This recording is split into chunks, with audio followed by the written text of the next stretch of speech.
सुप्रभात विद्यार्थियों, हिंदी की कक्षा में आप सभी का स्वागत है। आज हम पाठ 9 से 16 पर आधारित प्रश्न पत्र को हल करेंगे। तो आओ बच्चों शुरू करें। पहला मेरा प्रश्न है जो आपके आदर्श प्रश्न पत्र में लिखा गया है, कविता की पंक्तियों में छूटे शब्द भरिए। ये आपकी किस कविता से संबंधित है? ये आपके पाठ 9 तितली नामक कविता से संबंधित आपकी ये कविता है, जिसमें कुछ शब्दों को रिक्त स्थान में आपको भरना है। तो देखिए बच्चों, यहाँ पर पहला हमारा प्रश्न है, कविता की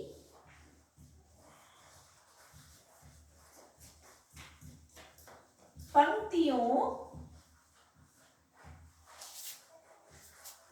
में छूटे शब्द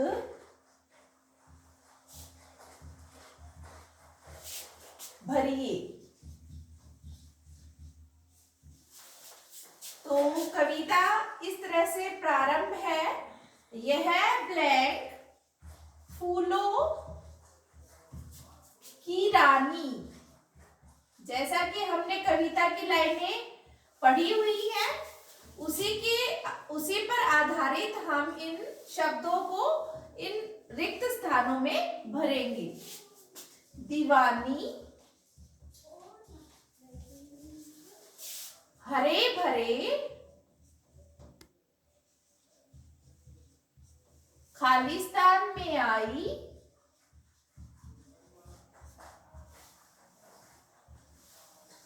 करने को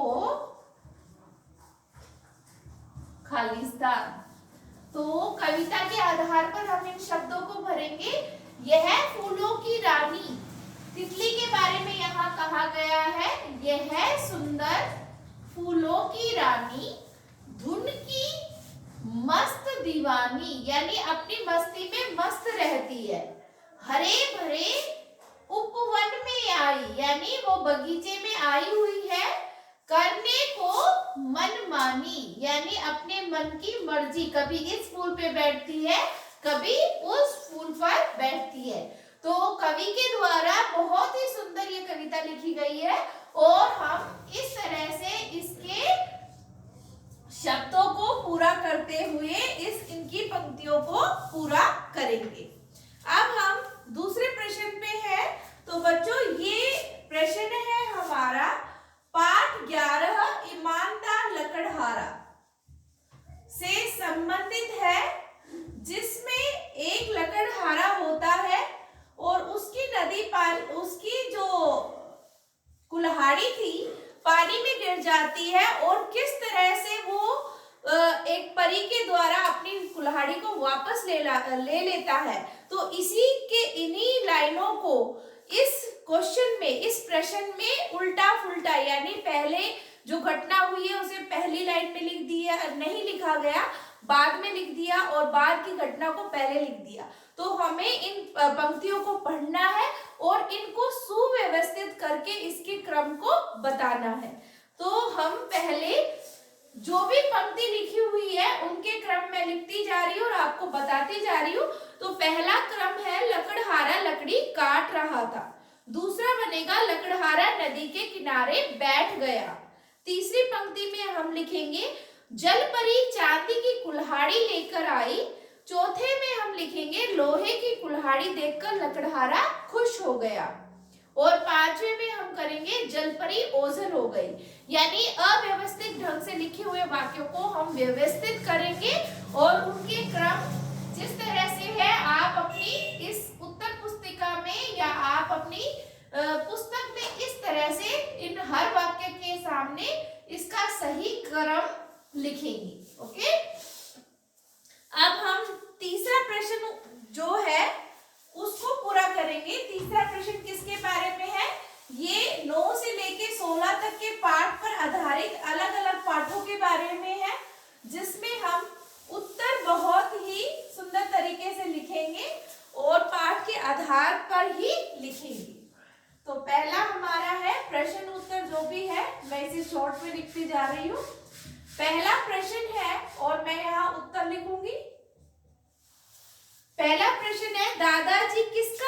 लगा रहे थे।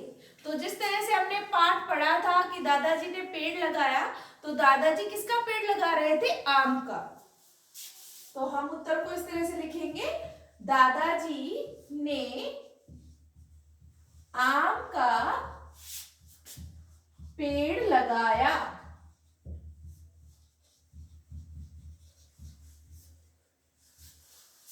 उत्तर नंबर 2। प्रश्न है हमारा, राजकुमार की प्रतिमा किस रंग की थी? ये हमारे परोपकारी राजकुमार से संबंधित पाठ में है, जिसमें उसकी प्रतिमा सुनहरी और हीरे मोती जड़ित थी। तो हम इसका उत्तर इस तरह से लिखेंगे, राजकुमार की प्रतिमा सुनहरी थी।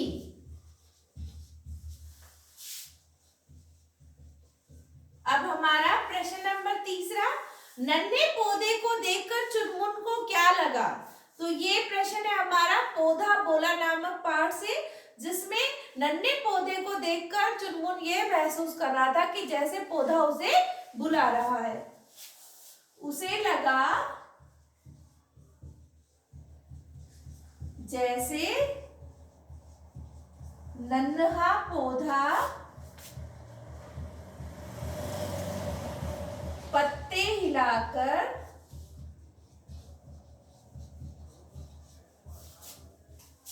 उसे बुला रहा है।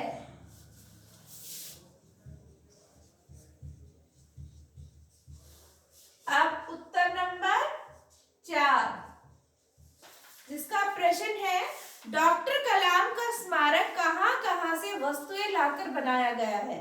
डॉक्टर कलाम के निधन के बाद जो हमारा चलो रामेश्वर पाठ से संबंधित है, उसमें किस किस तरह की कहां से पत्थर या सामग्री मंगाकर उनके स्मारक को बनाया गया?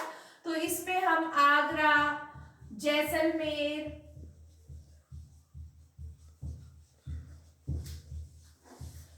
तंजावुर इत्यादि जगह से सामग्री मंगाकर बनाया गया। वस्तुएं लाकर बनाया गया है। अब हमारा प्रश्न नंबर 5, रानी चींटी ने टिड्डे को दाना देने से क्यों मना कर दिया? ये हमारा पाठ है जिसमें रानी चींटी और टिड्डे के बारे में है, जिसमें आलसी टिड्डा नामक जो पाठ है, इसमें रानी चींटी ने क्यों मना कर दिया? क्योंकि टिड्डा आलसी था। टिड्डे के आलसी होने के कारण रानी चींटी ने उसे भोजन देने से मना कर दिया। तो इस तरह से हम हर प्रश्न का उत्तर पाठ के आधार पर लिखेंगे। अब हम अगला प्रश्न करेंगे, जो है हमारे व्याकरण का एक अंश, जिसमें आपने अब तक जो महत्वपूर्ण टॉपिक्स या महत्वपूर्ण अंश पढ़े हुए हैं उन्हीं से संबंधित है, जिसमें संज्ञा, सर्वनाम, क्रिया, विशेषण, इनसे आपको अलग अलग वाक्य दिए गए हैं, उनमें आपको इन शब्दों को ढूंढना है।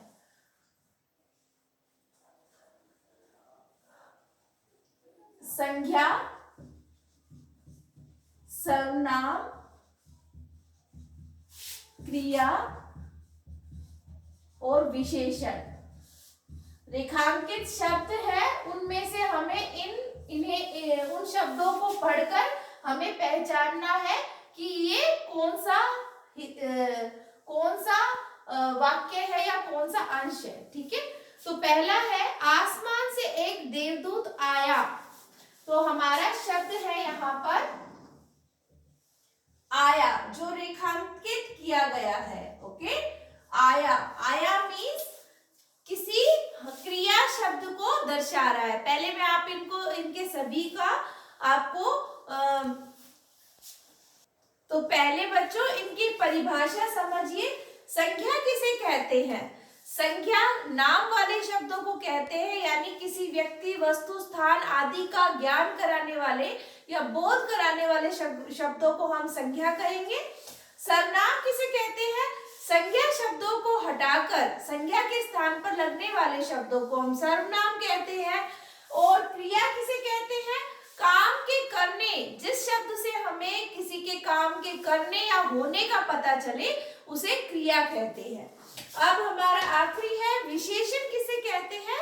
विशेषण जो संज्ञा या सर्वनाम शब्दों की विशेषता बताता है उसे विशेषण कहते हैं। तो अब हमारा पहला शब्द है जो रेखांकित किया गया है, आया। आया शब्द संज्ञा, सर्वनाम, क्रिया और विशेषण में से कौन सा है? इस शब्द से हमें किसी क्रिया का होने का पता चल रहा है, तो हम इस शब्द के आगे लिखेंगे कि यह एक क्रिया शब्द है। अब हमारा दूसरा शब्द जो रेखांकित किया गया है, आम। आम शब्द किसी चीज का नाम है, किसी वस्तु का नाम है, तो यह होगा संज्ञा शब्द। तीसरा है प्रतिमा। प्रतिमा किसी वस्तु का नाम है, तो यह भी हमारा संज्ञा शब्द होगा। चौथा है उसने। उसने उसने संज्ञा शब्दों के स्थान पर लगने वाला शब्द है, तो यह हमारा सर्वनाम शब्द कहलाएगा। अगला है हमारा मीठे। मीठे एक विशेषण शब्द है जो संज्ञा और सर्वनाम की विशेषता बता रहा है। जैसे आम मीठा है, तो विशेषता बताने वाले शब्दों को हम बोलते हैं बच्चों विशेषण। तो इस तरह से हम हर रेखांकित शब्द को पहचान कर उसके सही शब्द को, उस सही अंग को, वाक्य के अंग को लिखेंगे। अब हम अगले प्रश्न की ओर चलेंगे, जिसमें हमारा उल्टे अर्थ वाले शब्द यानी विलोम शब्द किसे कहते हैं वो है। तो हमारा प्रश्न नंबर 5 हो गया विलोम शब्द, जिसमें हमारा पहला है, कै नंबर है देश। देश का विलोम क्या बनेगा बच्चों? विदेश। ख है ऊंचा। ऊंचा का विलोम नीचा। कै बैठना। बैठना का बनेगा उठना। अगला है हमारा आना। आना का विलोम जाना। अगला है हमारा सुंदर। सुंदर का विलोम बनेगा बच्चों बदसूरत। फिर अगला है हमारा चढ़ना। चढ़ना का बनेगा उतरना। तो इस तरह से हम सभी शब्दों के विलोम बहुत आसानी से लिख सकते हैं, जो हमारे व्याकरण की पाठ 12 में है, शब्द भंडार के बारे में। तो अब बच्चों हम प्रश्न नंबर 6 करेंगे।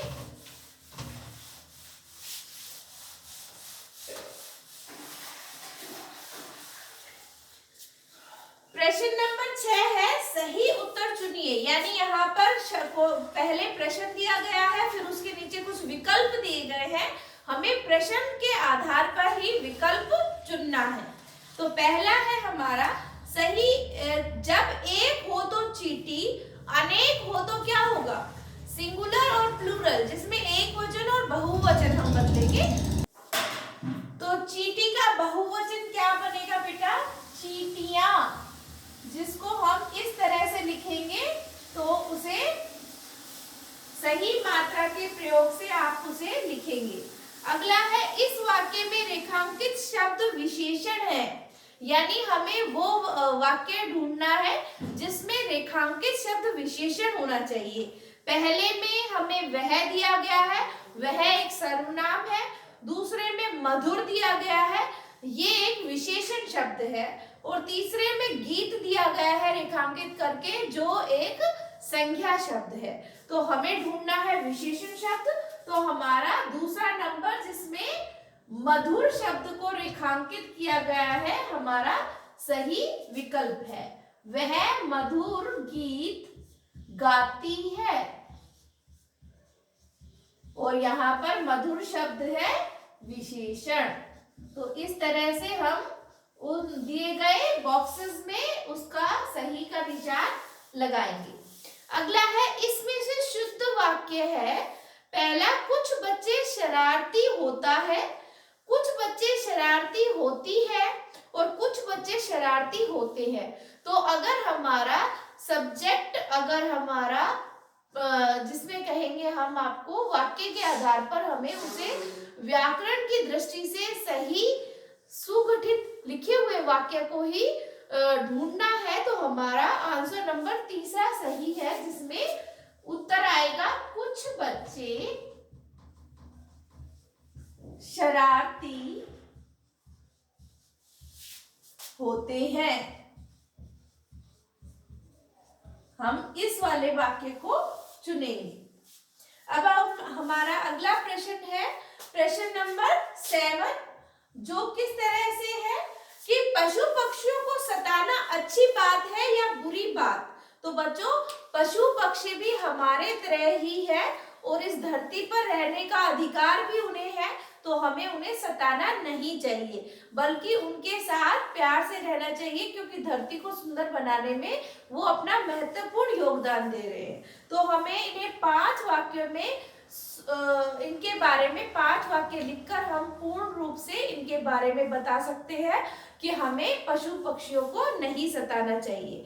तो हम इस तरह से लिख सकते हैं कि पशु पक्षी पर्यावरण का अभिन्न अंग है, पृथ्वी पर इनका भी अधिकार है, ये हमारे मित्र होते हैं, हमें इनकी मदद करनी चाहिए और इनकी उपस्थिति से ही धरती सुंदर दिखाई देती है, हमें इनकी सहायता करनी चाहिए और इनकी रक्षा करनी चाहिए। तो इस तरह से आप इस पूरे प्रश्न पत्र को लिखेंगे अपने पुस्तक में।